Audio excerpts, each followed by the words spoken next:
వాళ్ళ ఏకాదశి. ప్రతి ఏకాదశి నాడు దుర్గమ్మ ఉపవాసం ఉంటుంది. అంటే ఉదయం 10 గంటలకి ఏ ఉపమానో తిని మళ్ళీ రాత్రి ఇన్ని పాలు, పళ్ళు తీసుకుంటుంది. సాధారణంగా మాధవో లేకపోతే సుమతో ఎవరో ఒకరు వాళ్ళ తలారా స్నానం చేసి అత్తగారికి మడిగా పలహారం అమరుస్తారు. అది వాళ్ళకి అంత శ్రమ అనిపించదు. కానీ ఒక్కో ఏకాదశి నాడు సుందరి కూడా ఉపవాసం ఉంటానంటుంది. ఇహ వాళ్ళ మరదళ్ళు చచ్చారన్నమాటే. సుందరికి ఉదయం పలహారానికి పూరీలు, కూర, ఉప్మా, కొబ్బరి పచ్చడి, ఒక తీపి వంట, ఏవేవో పళ్ళు కావాలి. 2 పూట్ల యథావిధిగా కాఫీ తాగుతుంది. రాత్రి పడుకోబోయే ముందు ఇన్ని పళ్ళు, బాగా జీడిపప్పు, కిస్మిసు, ఏలక పళ్ళు వేసి పరమాన్నంలా చేసిన సగ్గుజావ కావాలి. ఉదయం కాఫీ దగ్గర నుండి రాత్రి జావ దాకా అన్నీ మడిగానే జరగాలి. అన్నీ ఒక్కరు చేయడం సాధ్యం కాదని ఇద్దరో ముగ్గురో మరదళ్ళు తల మీద ముందే స్నానం చేసి మడిగట్టుకుంటారు. వాళ్ళ ఏం తోచిందో సుందర్ కూడా ఉపవాసం ఉంటానంది. సరే, యథావిధిగా ఉదయం కాఫీ 10 గంటలకు పలహారం అయ్యాయి. తర్వాత గదిలోకి వెళ్ళిపోయి కాసేపు తల్లి కూతురు కబుర్లు చెప్పుకున్నాక ఇద్దరూ కటిక నేల మీద చెంగు పరుచుకుని తల కింద చేయి పెట్టుకుని మడిగా నిద్రపోయారు. మధ్యాహ్నం 3 గంటలవుతుంటే సుందరి లేచొచ్చి మడిగా కాఫీ తాగింది. మరదలు చేసిచ్చింది. ఆ తర్వాత మొహం కడుక్కుని టాయిలెట్ అయ్యి అక్కడే వరండాలో కూర్చుని పుస్తకం చదువుకోవడం మొదలుపెట్టింది. దూరం నుండి అది చూసిన లత, పర్వాలేదే, మన ఆడపడుచు ఏకాదశి పర్వదినాన ఉపవాసం ఉండి భక్తిగా పురాణ పఠనం చేస్తున్నారు అంది. భారతి ఆ దులానవ్వి, ఆవిడ అలాంటి పొరపాటు ఎప్పుడూ చేరు. అది ఏ డిటెక్టివ్ పుస్తకం అయి ఉంటుంది అంది. డిటెక్టివ్ పుస్తకాలు ఈవిడికి ఎక్కడవి అంది లత. ప్రభా పత్రిక లాంటి పుస్తకాలనే నిషేధించిన ఆ ఇంట్లో అవి ఎలా వస్తాయో అర్థం కాక. నీకు తెలీదు కదూ, అవునులే, నీకింకా కొత్త అంటూ భారతి తనకి తెలిసిన విషయాలన్నీ చెప్పింది. సుందరికి సుష్మ అనే ఒక స్నేహితురాలు ఉందని తెలుసుగా. ఆ పిల్లకి సుందరితో పాటే ఇంచుమించు పెళ్ళయింది.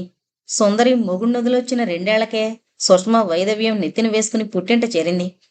సుష్మ పుట్టింటివారు అంతగా కలిగినవారు కాదు. ఆ పిల్ల తండ్రి తాలూకాఫీసులో గుమస్తాగా పనిచేసి రిటైర్ అయి ఈ మధ్యే పోయాడు. తల్లి లేదు.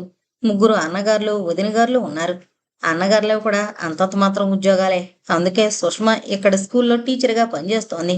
ఆ పిల్ల మెట్రిక్ పాస్ అయింది. ఒక వయసు వచ్చి ఉద్యోగం చేస్తున్న సుష్మ అన్నగారులు ఆ పిల్లని ఒకలాంటి కట్టడిలోనే ఉంచారు. ఇల్లు, స్కూలు తప్ప ఆ పిల్ల అక్కడికి ఇక్కడికి తిరగడం అది వాళ్ళకి నచ్చదు.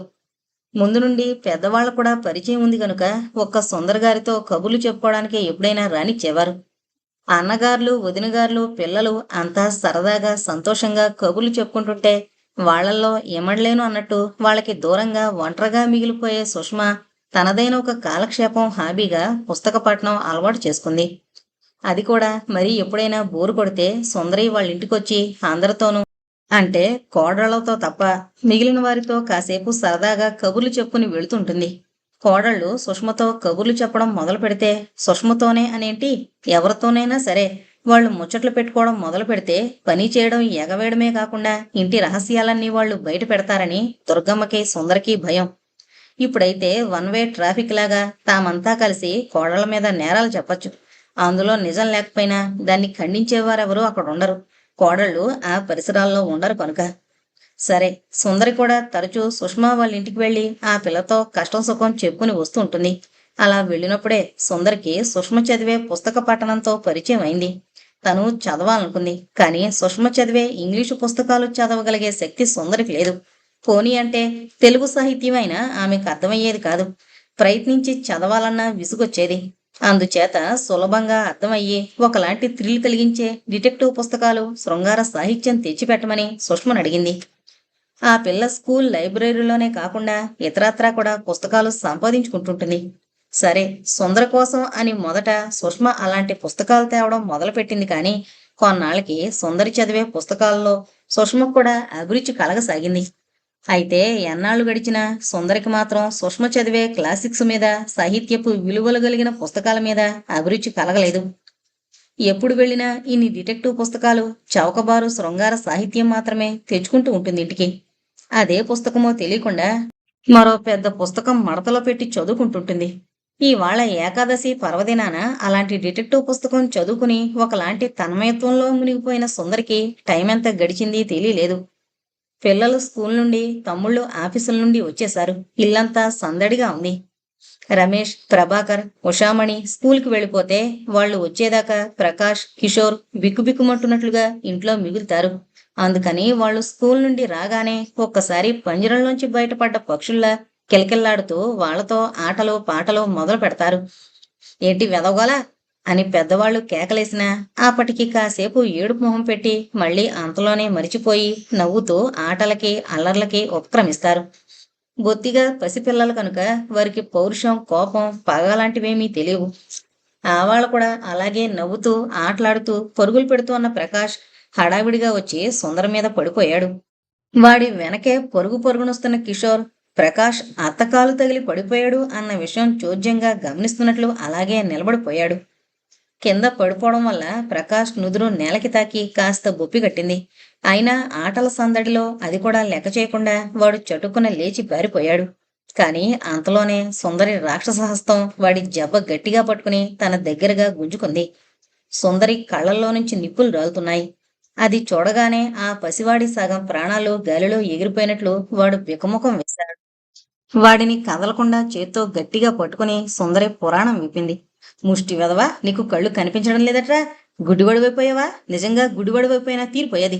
నీకు ఎలాగూ కనిపించదు కదా అని నేనే జాగ్రత్తగా ఒక మూల కూర్చునేదాన్ని. వెదవ పరుగులు మీరును అంటూ కిషోర్ వైపు తిరిగి రెండో చేత్తో వాణ్ణి తన దగ్గరికి గుంజుకుంటూ, వెదవలారా, ఒక దగ్గర కూర్చుని చావలేరా? దేవుడు మీకు కాళ్ళు ఇవ్వడం తప్పయింది. కింద మీద ఉండకుండా ఎగిరెగిరి పడుతున్నారు. ఈసారి ఇలా పరుగు పెట్టారో మీ కాళ్ళు చేతులు విరిచి పొయ్యిలో పెట్టేస్తాను, జాగ్రత్త. మరోసారి ఇలా కళ్ళు నెత్తిన పెట్టుకుని నడిచారో ఆ కళ్ళు గుడ్లు పీకి గుడ్లు పెట్టేస్తాను అంటూ ఆగకుండా దండకం చదవడం ప్రారంభించింది. ఆ పసివాళ్లకి అత్తయ్య మాటల అర్థం అంతగా తెలీదు కాని భయంకరంగా మారిన ఆవిడ రూపం, పొల్లు కప్పు పట్టు లాంటి ఆవిడ చేతబలం వాళ్ళని గజగజలాడించేస్తున్నాయి. ఏమ్మా సుమతి, భారతి, ఇలా రండి, పిల్లల్ని కనగానే సరికాదు అంటూ సుందరి తన దాడి పిల్లల్ని వదిలి పెద్దల వైపు తిప్పింది.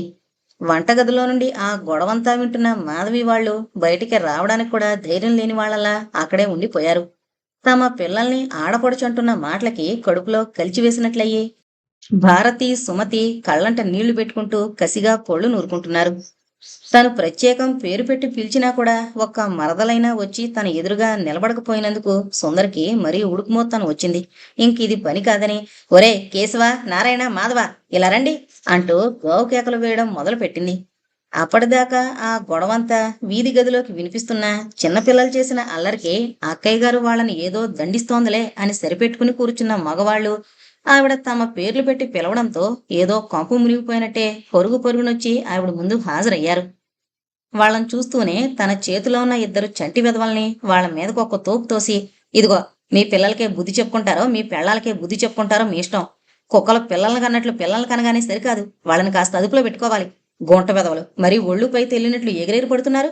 అయినా వాళ్ళనని ఏం లాభం?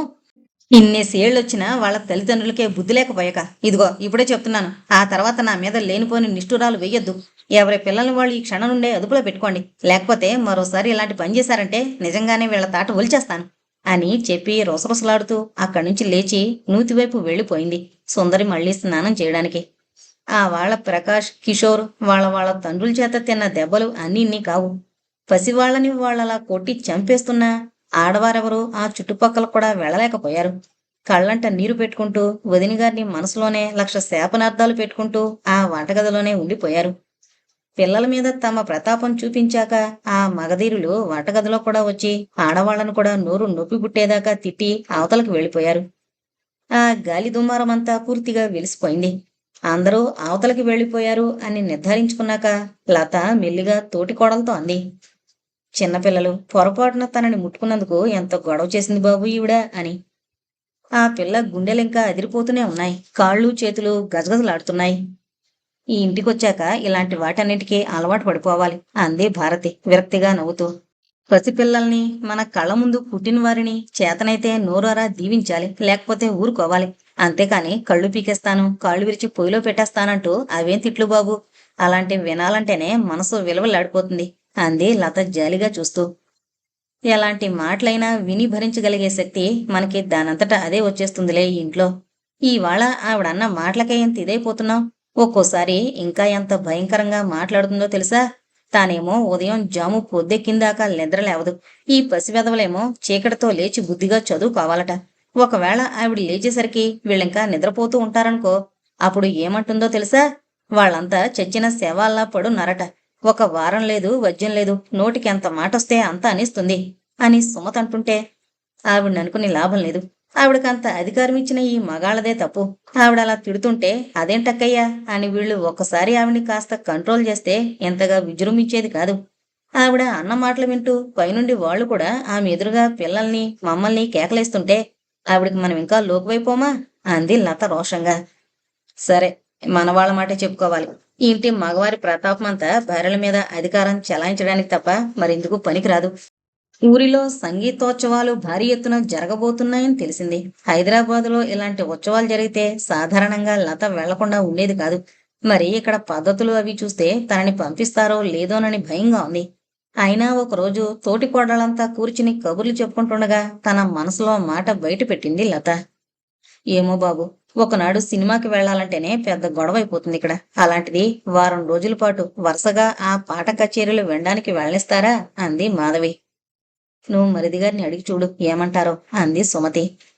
నీకు సంగీతం వచ్చును కనుక ఒకవేళ వెళ్ళమంటారేమో. అదే మేమడిగితే మీకు సా పాసా కూడా తెలీదు, మీ ముఖాలకి పాట కచేరీలో ఒకటి తక్కువ అని తిడతారు అంది భారతి.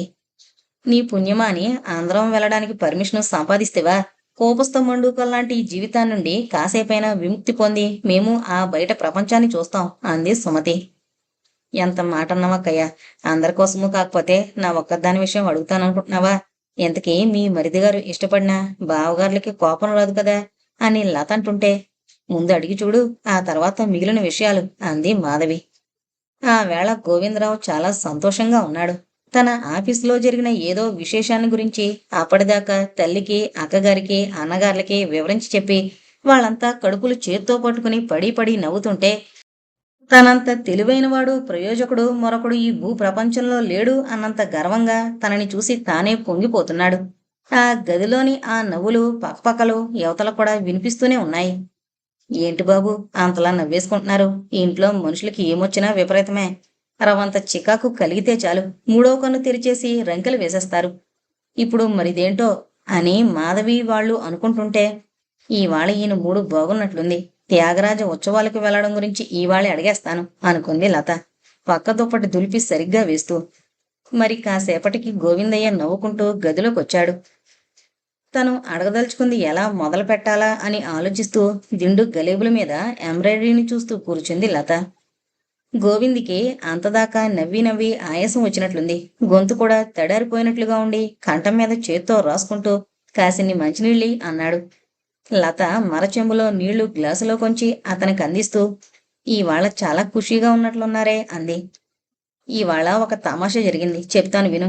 మా ఆఫీసులో సుబ్బారావు అని ఒకడున్నాడు. వాడు నా కూలీగా అవడమే కాకుండా అది వరకటి నుండి పరిచయం కూడాను. కాస్త అమాయకుడు. అందుకే ఆఫీసులో అందరం అప్పుడప్పుడు వాడిని ఏడిపిస్తుంటాం. ఇవాళ వాడుకో ఉత్తరం వచ్చింది, పోస్టు కార్డు. ముందు నా కంటపడిన దాన్ని యథాలాపంగానే తీసి చదివాను. వాళ్ళన్నయ్య కొడుకు టైపు పరీక్ష ఇచ్చినట్లున్నాడు. పాస్ కాలేదు అని రాశాడు. నేను దానిని తీసుకుని పాస్ అయ్యాను అని దిద్దేశాను. అంత కంగారు పడతామేమిటి, పూర్తిగా విను మరి. కాసేపటి తర్వాత వాడొచ్చి టేబుల్ మీద ఉన్న ఉత్తరం చదువుకుని అన్న కొడుకు టైపు పరీక్ష పాస్ అయిన సంతోష వార్త మా అందరికీ చెప్పాడు. అందరం వాడిని అభినందించి గుడ్ న్యూస్ వచ్చింది కాబట్టి మా అందరికీ కాఫీలు పోయించమన్నాం. అది మా ఆఫీసులో రివాజులే. వాడు సంతోషంగా 10 రూపాయలు ఖర్చు చేసి అందరికీ కాఫీ స్వీటు ఇప్పించాడు. ఓ 2 గంటల సేపు వాడిని అలా సంతోష సముద్రంలో ఉయ్యాలలోగనిచ్చి నాకు అసలు విషయం బయట పెట్టాను. మొదట వాడు నమ్మలేదు. సరే మా చలపతి సాక్ష్యం చెప్పాడు. ఇహ అప్పుడు చూడాలి మా సుబ్బిగాడి ముఖం. అంతవరకు ఆపుకున్న నవ్వు మళ్ళీ ఆ దృశ్యం గుర్తు రావడంతో మరి అతని గుండెల్లో ఎమళ్లేక తెరలు తెరలుగా పొర్లుకొస్తుంటే గోవిందరావు పడి పడి నవ్వుతున్నాడు. ఆ సమయంలో అతన్ని చూస్తుంటే మోహిని భస్మాసుర సినిమాలో ఈశ్వరుడి నెత్తిన చెయ్యి పెట్టాలని అతన్ని తరుముతూ వికటంగా నవ్వుతున్న భస్మాసురుడి నవ్వు గుర్తుకొచ్చింది లతకి. భర్త వంక కన్నెత్తి చూడాలన్నా పలకరించాలన్నా అయిష్టమే కాదు, ఒకలాంటి అసహ్యం కూడా కలగసాగింది. ఛ, ఇంత సిగ్గుమాలిన పనిచేసి పైగా గొప్పగా చెప్పుకుంటున్నారు. అతను తనకంటే బలహీనుడు, తెలివి తక్కువవాడు కనుక హాస్యం పేరిట ఇలాంటి దౌర్జన్యం చేసి అందులోని పైశాచిక ఆనందాన్ని అనుభవిస్తూ తన ప్రయోజకత్వాన్ని గురించి నలుగురికి చెప్పుకుంటున్నారు. అంతేకాదు, ఆ పటలేని సంతోషంలో ఎప్పుడూ ముఖమెత్తి సరదాగా 4 మాటలు మాట్లాడని భార్యతో కూడా ఆ ఆనందాన్ని పంచుకోవాలనుకుంటున్నాడు. ఆ భార్య ఇలాంటి సంతోషాలకి, ఆనందాలకి ఎన్నో ఆమడల దూరంగా ఉంటుందని ఆయనకి తెలీదు కాబోలు అనుకుంది ముఖం చిట్లించుకుంటూ. ఇంత విన్నాక కూడా నీకు నవ్వు రావడం లేదా అన్నాడు గోవిందు ఆపేక్షగా ఆమె చుబుకం పట్టి ముఖం పైకెత్తుతూ. మీరు చేసిన వెధవ పనికి నవ్వు కాదు, ఏడుపు వస్తోంది అనాలనుకుంది లత. కాని తన మాట పైకంటే భర్త మూడు ఎలా మారిపోతుందో తను ఊహించగలదు. ఎవడో ముక్కు ముఖం తెలియనివాడి విషయమై అతనితో ఘర్షణ పడి తామిద్దరూ కీచులాడుకోవడంలో అర్థం లేదు. కొంతమంది స్వభావం అంతే. ఎదుటివారిని ఏదో విధంగా ఏడిపించి అందులోంచి ఒకలాంటి ఆనందాన్ని పొందుతుంటారు. ఆ ఆనందం పైశాచికమని వారికి అర్థం కాదు. ఇంకా మాట్లాడితే హాస్యం అనే మాటని అడ్డం పెట్టుకుని ఎదుటివారిని చిత్రంగా హింసిస్తుంటారు. అలాంటి వారిని నిమిషాల మీద మార్చడం కష్టం. అందున ఇవాళతను అంత మంచి మూడ్లో ఉన్నప్పుడు తన పని ఒకటి సాధించుకోవాలి అనుకుంటున్న సమయంలో అతనితో తగుకి దిగి అది కాస్త పాడు చేసుకోకూడదని తలంచిన లత మనస్సులో ఎక్కడో కలుకుమన్నట్లయింది. ఒక మనిషి మనసు నొప్పించి ఇంకొకరు ఆనందిస్తుంటే ఆ సమయాన్ని తన స్వార్థం కోసం వినియోగించుకోవడం మాత్రం తప్పు కాదా అనిపించింది. సరే పోని మానేస్తాను అనుకుంది ఒకసారి. ప్రతి విషయానికి ఇలా ఆలోచిస్తుంటే తను అసలు ఏమీ చేయలేనేమోనని మరోసారి అనుకుంది. లత పరధ్యానం కనిపెట్టిన వాడిలా అడిగాడు గోవిందు. ఏంటంత దీర్ఘంగా ఆలోచిస్తున్నావు అని. ఆలోచన? అబ్బే ఏం లేదే తడబడింది లత. నీ తడబాటు చూస్తేనే తెలుస్తోంది ఏదో ఉందని.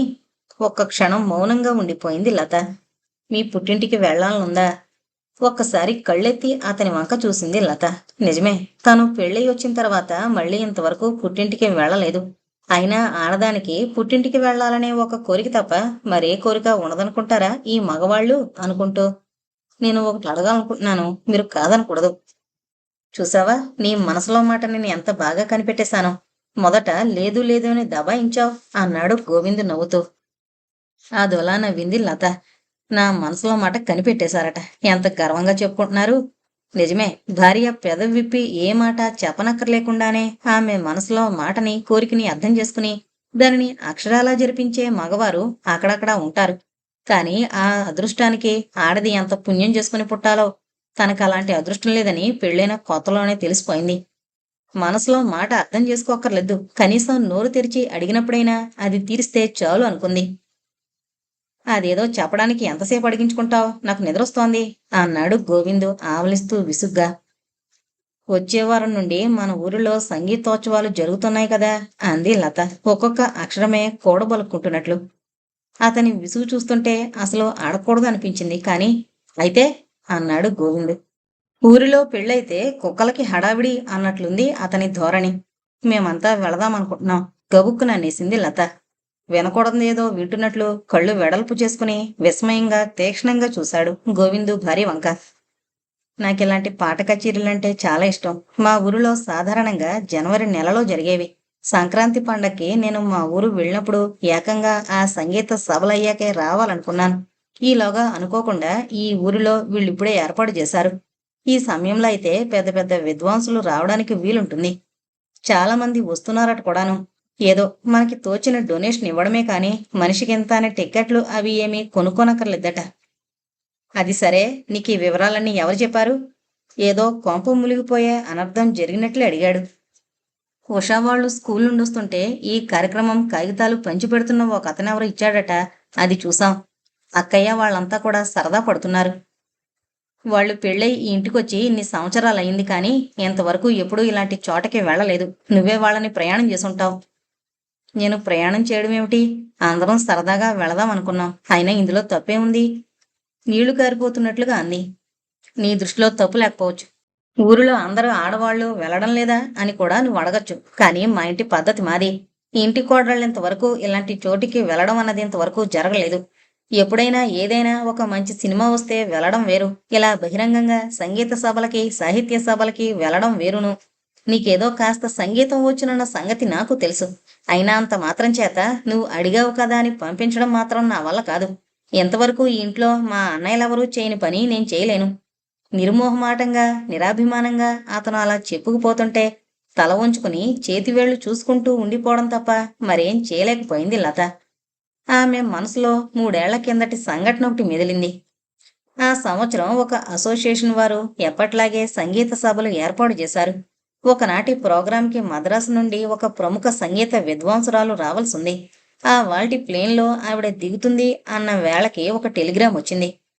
ఆవిడికి హఠాత్తుగా జబ్బు చేయడం వల్ల రాలేకపోతున్నాను అంటూ. కార్యకర్తలకి ఒక్క క్షణం దిక్కుతోచనట్లయింది.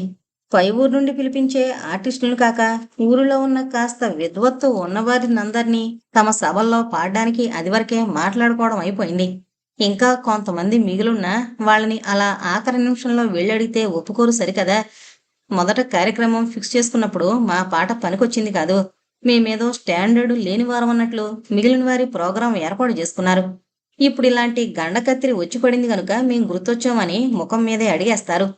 వాళ్ళ దగ్గరికి వెళ్ళి ఆ దెప్పుళ్ళు మూతి విరుపులు భరించొచ్చే కంటే ఆ వాల్టికి అసలు ఏ ప్రోగ్రాము లేకుండా మిన్నకుండడమే ఉత్తమం అనిపించింది ఒకసారి. కాని అంతలోనే ఊరిలో ఎక్కడెక్కడి నుండో రిక్షాలు బస్సులు ఎక్కొచ్చిన వారు ఎన్ని పనులున్నా మానుకుని ఈ పాట కచేరీకి వచ్చిన వారు మరీ చిన్నబుచ్చుకుని వెళ్ళిపోతే మర్యాదగా ఉండదని ఆ వాల్టికి ఏదో ఒక ఏర్పాటు చెయ్యాలనిపించింది.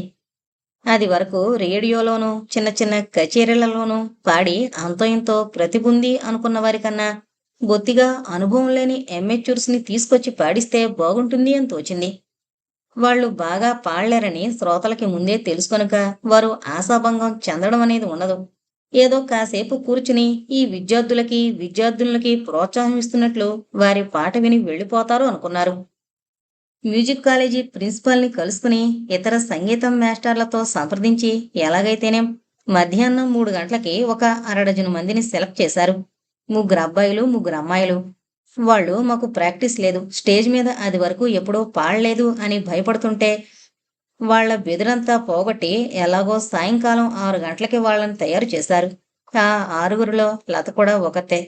ఒక రాగం ఆలాపన చేసి కీర్తన పాడి మరో కీర్తన అష్టపదితో తనకిచ్చిన టైము అరగంట పూర్తి చేసింది. ఆ వాల్టి ప్రోగ్రాం అందరూ సరదాగా విన్నారు. అందరిలోకి లత బాగా పాడిందని అందరూ అన్నారు. అదంతా గుర్తు చేసుకుంటున్న లతకి నేను ఎవరి పాటో వినడానికి వెళ్తానంటేనే తమ కుటుంబం పరువు పోతుందని భయపడే ఈయనకి నేను కొన్నాళ్ల కిందట ఒక కచేరీలో పాడాను అని తెలిస్తే ఎలా ఉంటుందో అనిపించసాగింది. ఆ ఉదంతమంతా ఒకసారి చెప్పేద్దాం అన్నంత ఆవేశం కూడా వచ్చింది. అయినా ఎలాగో తమాయించుకుంది. మౌనంగా కూర్చున్న భార్య వంక ఒకసారి అదోలా చూసి లేచి వెళ్లి లైట్ ఆర్పొచ్చి పడుకున్నాడు గోవింద్. అతను కనీసం సారీ లత అంటూ తనని అనునయిస్తాడేమో అని ఎదురు చూసిన లతకి ఆశాభంగమే అయింది. ఎంత అహంకారం! నోరు తెరిచి అడిగింది కాదు అని నిర్మోహమాటంగా చెప్పడమే కాని అవతల వారి మనసు అర్థం చేసుకోవాలన్న తహతహ ఉంటే కదా అని మనసు ఉడికిపోతుంటే హృదయం బుజగించడం మొదలుపెట్టింది.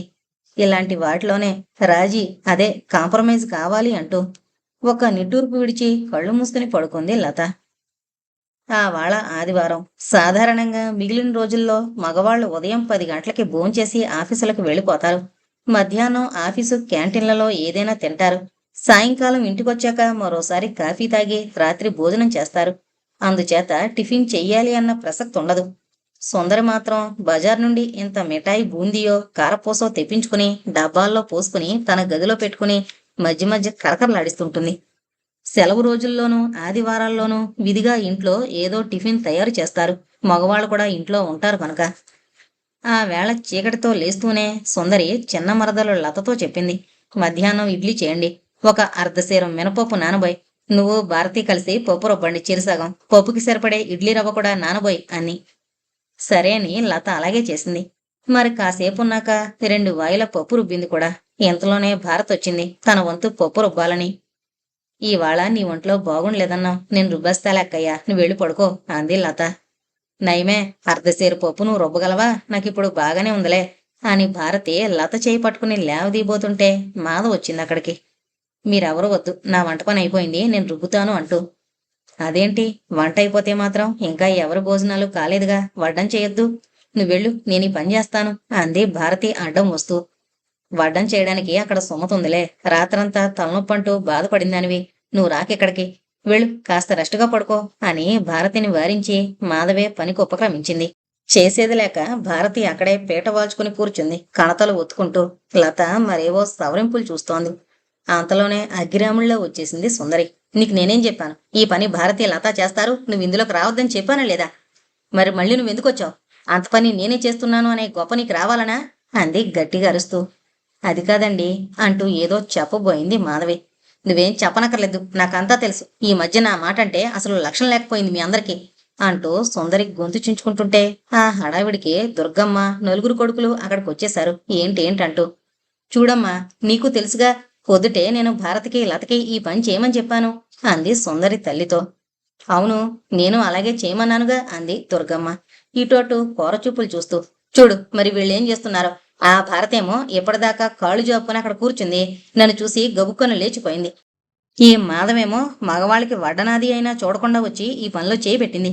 వీళ్ళకి మనం చెప్పినట్లు చెయ్యాలి అన్న జ్ఞానం ఏమైనా ఉందంటావా అని తల్లితో అని తమ్ముళ్ళని మళ్ళీ ఆ సన్నివేశం అంతా విడమరిచి చెప్తుంటే, వడ్డనికి సుమతుంది, పైగా లత వెళ్ళింది సహాయం చేయడానికి. ఇక్కడ భారతికి అసలే ఒంట్లో బాగుండలేదు కదా అని నేనొచ్చాను అంది మాధవి. నిన్ను నోరు మూసుకోమని నేను ఇందాకనే చెప్పాను. నీకు అసలు నా మాట అంటే లక్షణం లేకపోతుంది అంది సుందరి పెద్ద మరదల మీద ఒంటికాలి మీద లేస్తూ. ఈలోగా సుమతి, లత అంతా కూడా అక్కడ చేరారు. చూడు, అక్క నీకు పప్పు రుబ్బమని చెప్పిందా లేదా అన్నాడు మాధవ్ గబుక్కున ముందుకొచ్చి భార్యతో. చెప్పారు అంది భారతి. మా అమ్మ కూడా ఆ మాట అంది కదా అన్నారు అంది భారతి వణికిపోతూ. మరి నువ్వెందుకు చేయలేదు? మా అక్క మాట అంటేను మా అమ్మ మాట అంటేను అంత నిర్లక్ష్యమా? ఏం ఒళ్ళు పొగరెక్కిందా అన్నాడు మాధవ్ కళ్ళెర చేస్తూ. ఈ గొడవకి పిల్లలంతా అక్కడికి ఒకసారి వచ్చి చూసి హడలిపోతూ అవతలకు వెళ్ళిపోయారు. వాళ్ళకిలాంటి సన్నివేశాలేం కొత్త కాదు. ఒక్కొక్కసారి వాళ్ళ మేనత్త మీద, తమ తండ్రుల మీద పీకల దాకా కోపం కూడా వస్తుంటుంది. అయినా ఏమీ అనగలిగే వయసు లేదు. ఏమనడానికి వాళ్ళు నోళ్లు తెరవకముందే సుందరి వాళ్ళు వాళ్ళ పీకలు నొక్కేస్తుంటే ఇంక వాళ్ళు అనగలిగేది మాత్రం ఏముంటుంది? నువ్వేంటే పెద్ద నీవి అంత పనిమంతురాలు లేదు అన్నట్లు పసపసా ఉబ్బేస్తున్నావు? మా అమ్మ అక్క నిన్ను వంట చేయమన్నారు, నువ్వు ఆ పని మధ్యలో వదిలేసి ఎందుకు వచ్చినట్లు? వాళ్ళ మాటంటే గౌరవము, లక్ష్యం లేకపోవడం వల్లనేగా. కేశవ్ భార్యని కరిచినట్లే కసిరాడు. నలుగురు అక్కడికొచ్చేసరికే వణికిపోతూ నిలబడిపోయిన మాధవి, నా వంట పని అయిపోయిందండి. భారతి ఒంట్లో బాగుండలేదు, లతీ పనంతా చేయలేదు, కాస్త సాయం చేద్దామనొచ్చాను. ఇందులో తప్పేంటో నాకు తెలియడం లేదు అంది కోపాన్నంతా మనసులోనే అణుచుకొని. నువ్వు పనిచేయడం తప్పని నేను అనలేదు. మా అమ్మ అక్క చెప్పినట్టు వినకుండా నువ్వు స్వంత పెత్తనం చేయడమే తప్పు అంటున్నాను, తెలిసిందా? వాళ్ళు నీకంటే పెద్దవారు, ఈ ఇంటికి యజమానులు అనే స్పృహ నీ ఒంటి మీద ఉంటే అసలు నువ్విలా చేయనే చెయ్యవు. ఒకలా మిడిసిపడిపోతున్నావు. ఏం చూసుకున్నావు ఆ ఎగురుబాటు? మరోసారి ఇలాంటి నిర్లక్ష్యం నీ వల్ల జరిగిందంటే పళ్ళు రాలగొడతాను, తెలిసిందా అని తర్జనతో బెదిరిస్తూ గుడ్లూరుమాడు. మొగుడు కొట్టినందుకు కాదు, తోటికోడలు చెప్పినందుకు అన్నట్లుగా ఉంది మాధవి పరిస్థితి. అత్తగారు, ఆడపడుచు అలా ఎదురుగా నిలబడి తామేదో కాని పని చేసినట్లు చివాట్లు పెట్టేస్తుంటే మాధవి కళ్ళు అవమాన భారంతో చెమర్చాయి. అయితే పాపం ఆ ఇంటి తోటికోడళ్ళు ఒకరిని ఒకరు తిప్పుకునే ప్రమేయమే రాదు. ఎందుచేతంటే వారంతా తరచూ భర్తల చేత, అత్త ఆడబిడ్డల చేత ఇలా తిట్లు తింటూనే ఉంటారు. అయినా బాధపడ్డం మాత్రం మానలేదు. సరే, ఈ వాటికి అయిపోయింది. ఇక నుండి మా అమ్మ అక్క మిమ్మల్ని ఏ పని చేయమంటే అదే చెయ్యాలి. మీ స్వంత పెత్తనాలు పనికిరాదు అని నలుగురు అన్నదమ్ములు వారి వారి భార్యలను హెచ్చరించారు. అలా కాస్త గడ్డి పెట్టండి, లేకపోతే మరీ పొగరకి కొట్టుకుంటున్నారు అని మరో చురకంటించి దుర్గమ్మ, సుందరి కూడా అవతలకి వెళ్ళిపోయారు. చాలాసేపటిదాకా మెదడు ముద్దుబారిపోయిందాల్లా నిలబడిపోయింది లత. ఇంట్లో ఉన్న నలుగురు నాలుగు పనులు సర్దుకుని చేసుకోవాలే. ఈ వంతులు పోవడం, గొడవ చేసుకోవడం ఎంత హాస్యాస్పదంగా ఉందో ఊహించడానికి కూడా ఆ పిల్లకి శక్తి చాలడం లేదు. పోని అత్తగారు, ఆడపడుచు ఏదో అన్నారు, అంత మాత్రానికే మగవాళ్ళు కూడా వచ్చి ఇంత రాద్ధాంతం చెయ్యాలా? పోని వచ్చినా వీళ్ళు చేసిన తప్పు ఏంటి అని అక్కగారిని అడగడం పోయి వీళ్లనే పడచివాట్లు పెట్టి వెళ్లడమా అనుకుంటుంటే ఆ మనుషులందరి పట్ల ఏదో జుగుప్స వంటి భావం ఆ పిల్ల అంతరాంతరాల్లో మెదలసాగింది.